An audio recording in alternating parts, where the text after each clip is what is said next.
ආයිබෝන් අපි ඉන්නේ රුවන්වැලි සෑය ළඟ.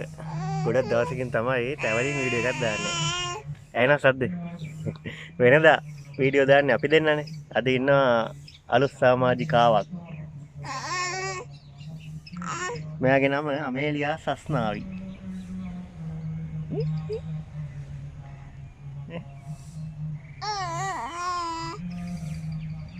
ඉස්සරහට අපේ වීඩියෝ වල අපි දෙන්න විතරක් නෙවෙයි දැන් මෙයාත් ඉන්නවා.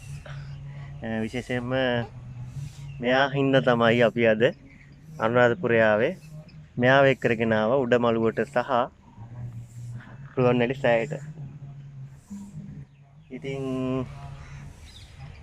රුවන්වැලි සෑය ගැනයි ශ්‍රී මහා බෝධීන් වහන්සේ ගැනයි වීඩියෝ අපි දාලා තියෙනවා. සාමාන්‍යයෙන් අපි මේ වගේ තැනකට ආපුවාම මේ තැන ගැන වටිනා විස්තරයක් හොයලා ඔයාලට දානවා. වීඩියෝ එකක් දානවා.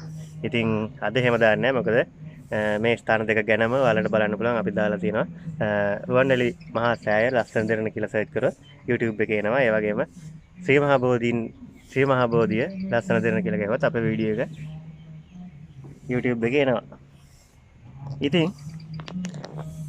අපි ඉන්නේ අද අනුරාධපුරේ රුවන්වැලි මහා සෑය ළඟ.